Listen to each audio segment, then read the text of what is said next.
포이맨 칼럼 날지 못하는 새. 오늘은 사도행전 14장 22절에 있는 말씀을 함께 묵상해 보고자 합니다.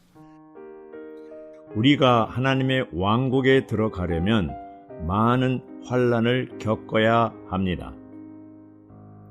뉴질랜드에는 날지 못하는 새가 5종류나 있다고 합니다. 왜 유독 이 나라에만 새들이 날지 못하는 것일까요?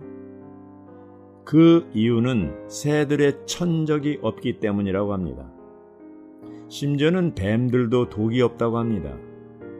그래서 새들은 굳이 힘들게 땅을 박차고 하늘로 날아오를 필요가 없게 된 것입니다.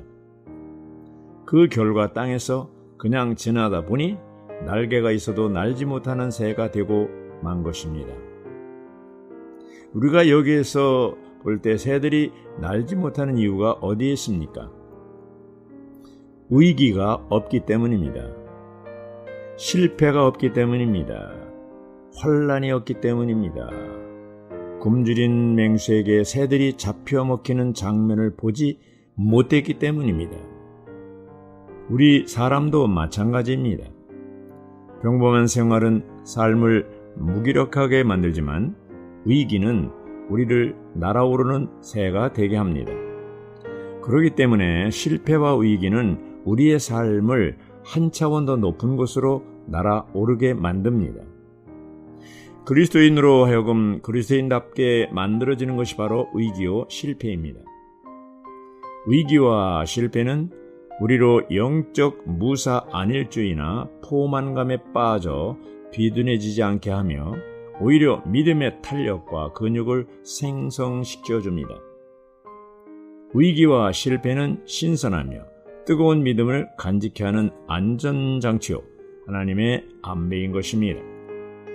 사도행전 14장을 보면 바울이 루스드라에서 방해하는 유대인들에게 돌에 맞아 죽게 되었다가 살아났을 때 오히려 제자들을 위로하며 믿음에 굳게 서라고 격려하였습니다.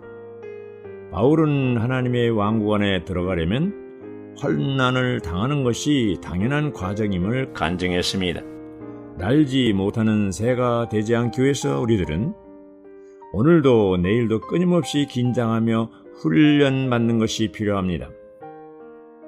사실 그리스도인들에게 닥치는 환난은 하나님께서 이기는 자들을 산출하기 위한 안배의 과정입니다. 하나님은 이기는 자들을 산출하기 위해서 지금도 우리를 훈련시키고 계십니다. 남한과 북한을 비교해 볼 때 어디에서 이기는 자가 많이 나올까요? 하나님만이 아시겠지만 북한에서 이기는 자가 더 많이 나올 수도 있습니다. 우리 믿는 이들은 고난과 핍박 가운데서도 굴하지 않고 믿음을 굳게 지켜야 합니다.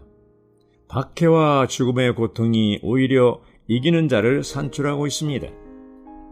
원양어업에서 청어를 배로 운반할 때 살아있는 화로만이 값을 비싸게 주고 팔게 됩니다. 왜냐하면 오랜 시간 배를 타고 오기 때문에 대부분 청어들이 죽는다고 합니다.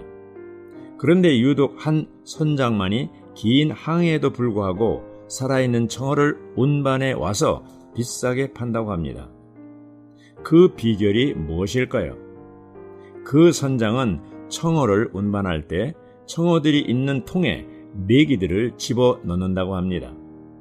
그러면 청어들은 메기에게 잡히지 않기 위해서 계속 도망 다닌다고 합니다. 그래서 목적지에 도착할 때까지 살아 있다는 것입니다.